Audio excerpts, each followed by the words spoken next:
İsrail ordusuna ait havanın binasını 3 kez roketlerle hedef aldı. görüldüğü gibi Iran से युद्ध में नाक कटवाने के बाद बेंजामिन नेतन्याहू को अभी और जलील होना है, क्योंकि उन्होंने सीरिया के साथ युद्ध शुरू कर दिया है। और अगर आप कारण जानेंगे ना तो सिर पीट लेंगे साहब या हंसने लगेंगे। नेतन्याहू कह रहे हैं कि यह युद्ध मैंने सीरिया के साथ इसलिए शुरू किया है क्योंकि मैं वहां की ड्रूज माइनॉरिटी को बचाना चाहता हूं। सरल शब्दों में कहा जाए, ड्रूज माइनॉरिटी वहां की एक अरब अल्पसंख्यक है। अब दोस्तों, आप भी जानते हैं कि कोई इस बात पर विश्वास नहीं करेगा कि नेतन्याहू अरब लोगों को बचाना चाहता है, क्योंकि ये वो शख्स है जिसने फलस्तीन में करीब 60,000 बेकसूरों को मौत की घाट उतार दिया, लेबनान पर हमला किया, ईरान पर हमला किया। यानी अरब या मुसलमान, इनसे नेतन्याहू की कोई हमदर्दी नहीं है। और अब उन्होंने प्रहार कर दिया है सीरिया पर, उसकी राजधानी दमिश्क पर और उसके एक शहर सुवेदा पर, जहां पर ड्रूज माइनॉरिटी बसती है। और आप जो मेरे पीछे स्क्रीन पर लगातार तस्वीरें देख रहे हैं दोस्तों, ये इस्राएली हमले की तस्वीरें हैं जो उसने सीरिया की राजधानी दमिश्क और सुवेदा शहर पर किया। आज पूरी तफसील के साथ मैं आपको बतलाने वाला हूं कि ये ड्रूज माइनॉरिटी कौन है, क्या है नेतन्याहू के मंसूबे, और ये खबर दरअसल है क्या।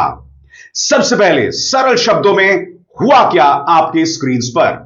बुधवार को इसराइल ने सीरिया की राजधानी दमिश्क पर जबरदस्त हवाई हमले किए, जिससे हालात और ज्यादा बिगड़ गए। इसराइल का कहना है कि यह कार्रवाई एक अरब अल्पसंख्यक समुदाय यानी ड्रूज के समर्थन में कर रहा है, जिसकी सीरियाई सेना के साथ हिंसक झड़पें चल रही हैं। सीरियाई स्वास्थ्य मंत्रालय ने CNN को बताया कि इन हमलों में कम से कम 3 लोगों की मौत हो गई है, 34 घायल हैं। हालांकि अमेरिका की ओर से दबाव होने के बावजूद इसराइल ने अपने अभियान को तेज कर दिया है, जबकि अमेरिका चाहता है कि सीरिया की अंतर्राष्ट्रीय अलगाव की स्थिति को खत्म किया जाए। सीरिया ने इन हमलों की कड़ी निंदा की है और कहा है कि इसराइल ने बुधवार को सरकारी इमारतों, खासकर रक्षा मंत्रालय को निशाना बनाकर खतरनाक उकसावे की कार्रवाई की है।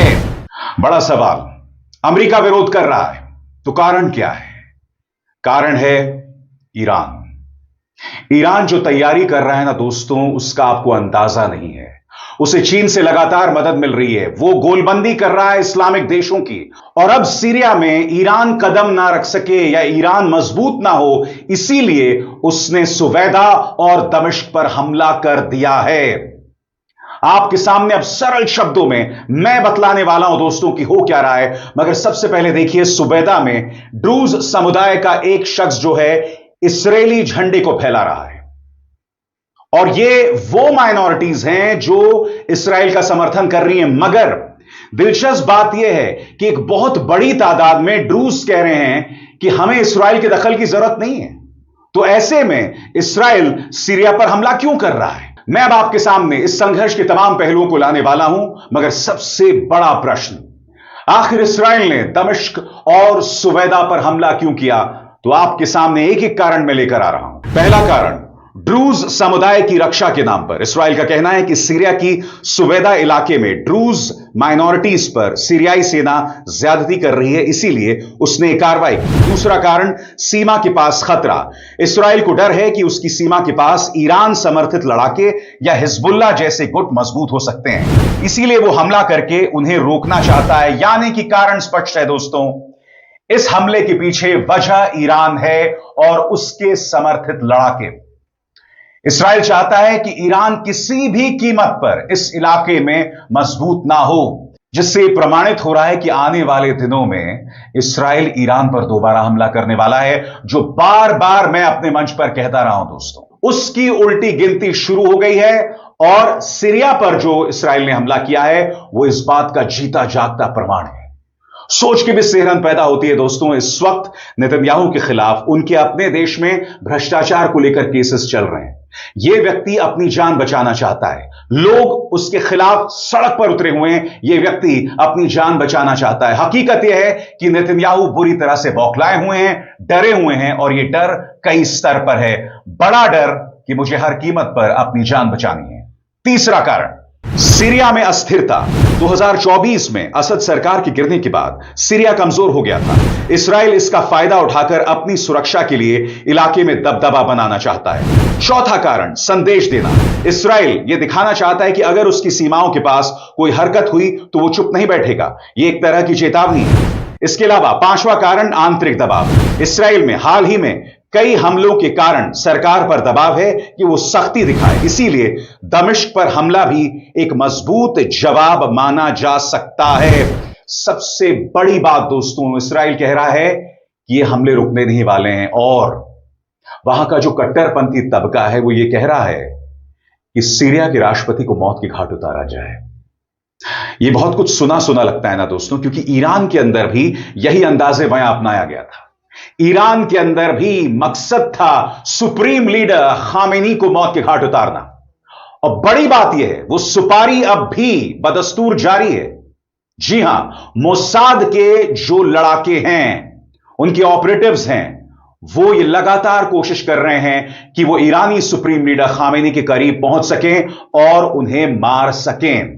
बहरहाल इस हमले को लेकर इस्राएल के क्या तेवर हैं, इस पर गौर किया जाए। इस्राएल ने कहा है कि वो सीरिया पर एयर स्ट्राइक्स तब तक करता रहेगा जब तक उसे जरूरी लगेगा। पिछले कुछ दिनों से हमले ज्यादातर दक्षिण सीरिया के स्वेदा इलाके में हो रहे हैं, जहां हाल ही में काफी अशांति देखने को मिली थी। लेकिन बुधवार को इस्राएली सेना ने दमिश्क के बीचों बीच हमला किया और कहा कि वो सीरियाई राष्ट्रपति अहमद अल शरा को एक सीधा संदेश देना चाहता है।